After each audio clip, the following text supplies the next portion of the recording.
Hello students, today I have come up with the next part of the chapter P block elements from class 12 syllabus. So we were continuing with group 16. So today we will start with the hydrides of group 16.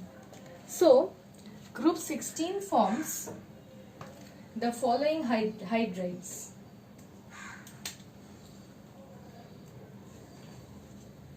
H2O with water, H2S with sulfur, H2Se with selenium, H2Te with tellurium, H2PO with polonium. Remember one thing, all the hydrides of group 16 are covalent hydrides. Group 16 mainly forms covalent hydrides. Okay. So now I'll come to certain points on the hydrides. The first point is stability. Stability of the hydrides. It is generally seen that the thermal stability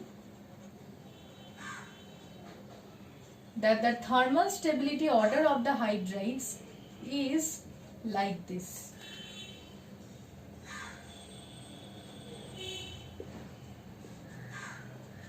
See, polonium we will not consider always because I have told you earlier also that polonium is radioactive in nature. It is seen that the thermal stability of the hydrides is in this order. Now the question is, why is the thermal stability of hydrides is in this order? Okay, now reason behind this is basically the size of the hydrides. The size of the group 16 elements. Now in water we are having group 16 element oxygen. In H2S we have sulfur, in H2Se we have selenium, in H2Te we have tellurium. Now what is the atomic radii order? Obviously oxygen is the smallest, followed by sulfur, followed by selenium, followed by tellurium, which means that oxygen has the smallest atomic size and tellurium has the largest atomic size. If we consider the entire group, then polonium will have the largest atomic size. Okay, but hydrogen is a small sized atom. Now what did I say? That all the hydrides are covalent in nature, which means that the bond which is formed between oxygen and hydrogens, sulfur and hydrogens, selenium and hydrogens, tellurium and hydrogens, all the bonds are covalent bonds. And what do we know? How the covalent bonds are formed? We have studied this in class 11 when we have studied chemical bonding. That covalent bond is formed by the overlap of the orbitals. So overlapping will be highly efficient if the atomic sizes match with each other. Like oxygen has a smaller size, hydrogen is a small sized atom.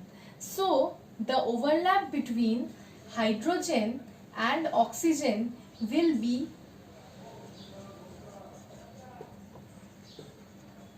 efficient. But when we move towards sulfur,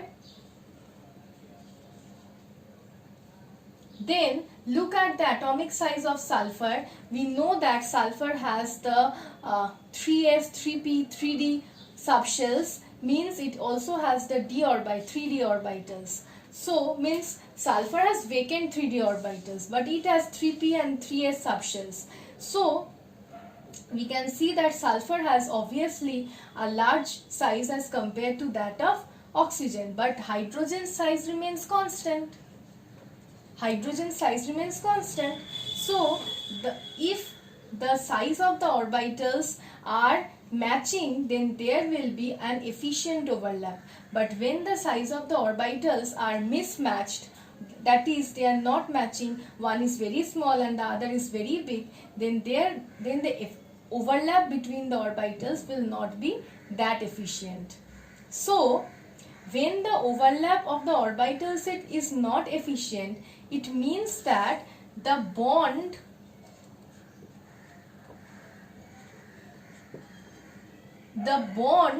becomes weaker. Efficient overlap means stronger covalent bond. Weak overlap means weaker covalent bond. So the covalent bond of OH will be stronger as compared to SH in H2S.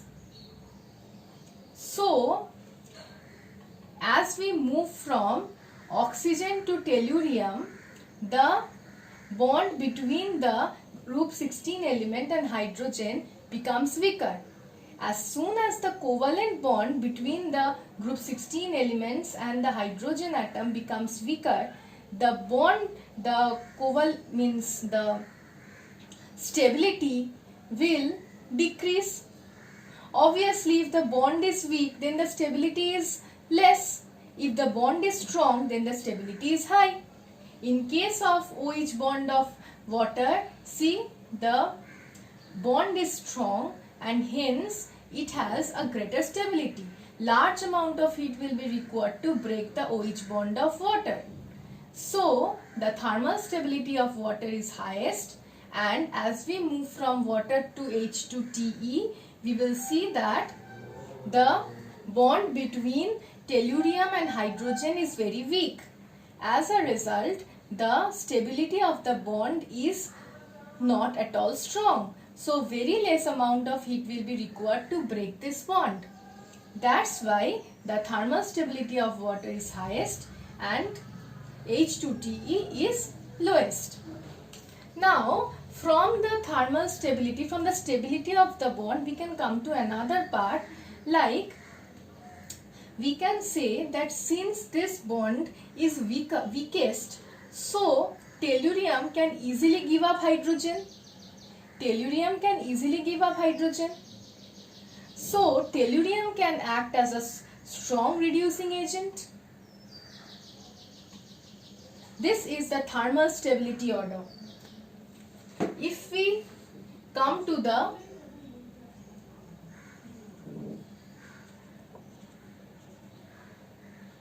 reducing action order, then H2TE will have will be the strongest reducing agent, followed by H2AC, followed by H2S, followed by water. Actually, water does not act as a reducing agent, and if we consider the order, it will have the weakest reducing capability. Okay? H2S, H2AC, H2TE are good reducing agents.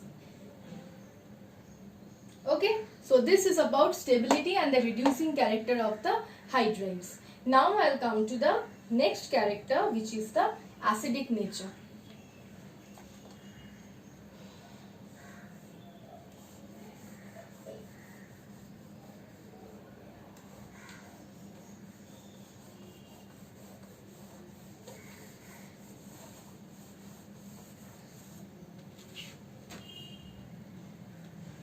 Okay.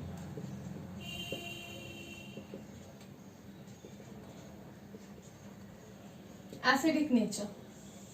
Acidic nature is the third property. Okay. Now, this can also be explained by the size of the hydrogen as well as the group 16 elements. Like, this is hydrogen, this is oxygen,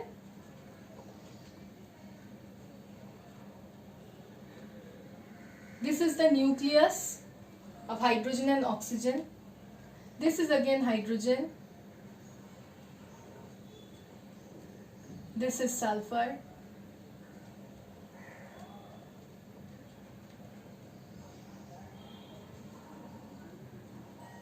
this is selenium. I am not writing tellurium again. Okay.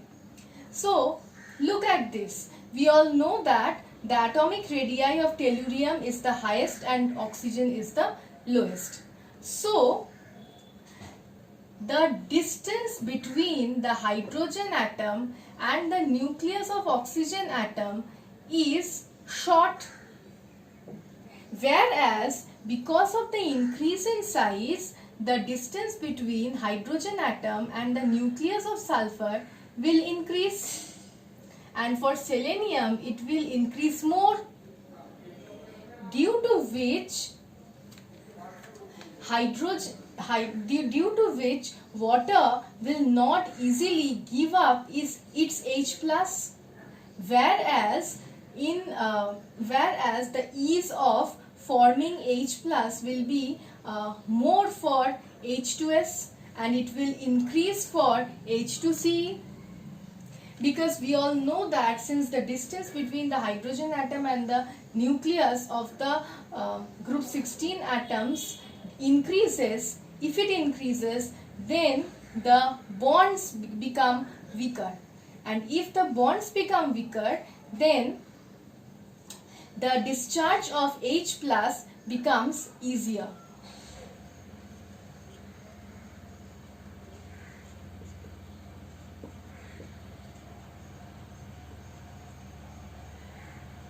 This is not at all as easy as H2TE. H2TE will give up H plus much more easily than that of water. So the acidic nature order is H2TE has the highest acidic nature, and we know that acid nature means giving up of proton, dissociation into proton.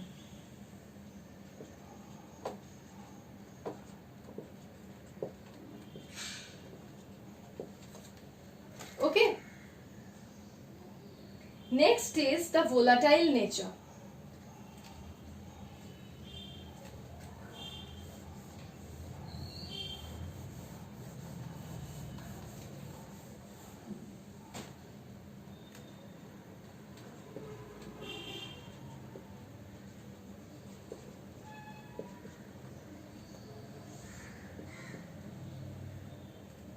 Okay, volatile nature. It is said that the volatility increases on moving from water to H2S, but it decreases after this.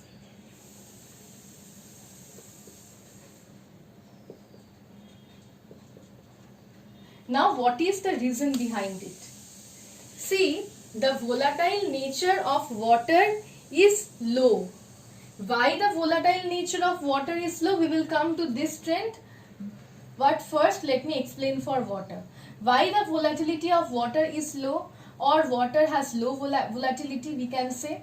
Why? Because, see,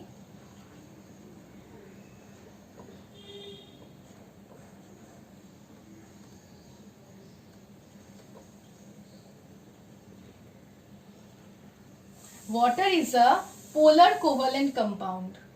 So, because of the polar nature of water, there is a partial negative charge on oxygen and the partial positive charge on the hydrogens. Why is water polar? Because there is a huge electronegativity distance between hydrogen and oxygen of water. So, because of the high polarity of water, water will form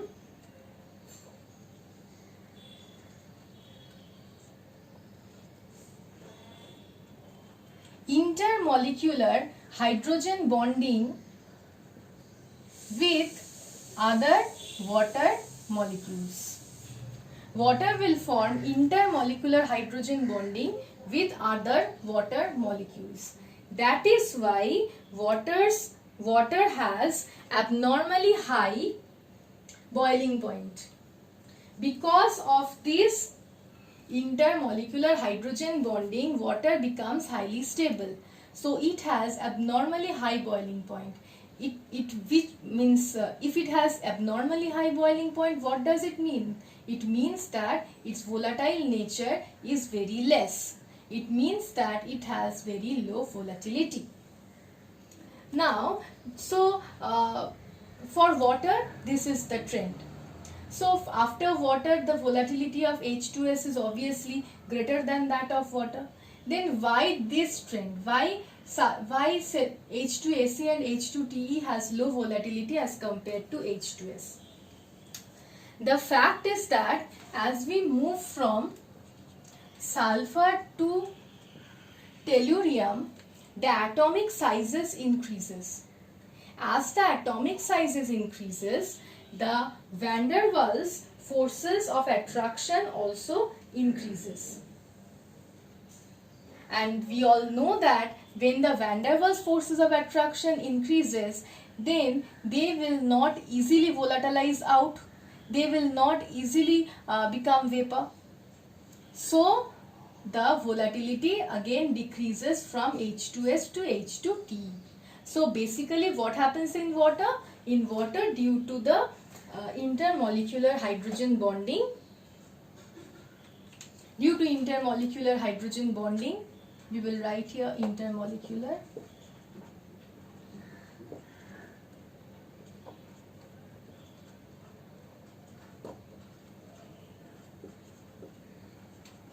Okay, so what happens in water? Due to intermolecular hydrogen bonding, it has abnormally high boiling point because it is stable. It has large temperature is required to vaporize water, and hence it has low volatility. And what happens on moving from sulfur to tellurium? On moving from sulfur to tellurium, the size increases, which means they have high molecular weight. As a result, the van der Waals forces of attraction increases on moving from sulfur to tellurium. And because of the increase in the van der Waals forces of attraction, what happens? They do not easily vaporize. So the volatility decreases on moving from H2S to H2TE.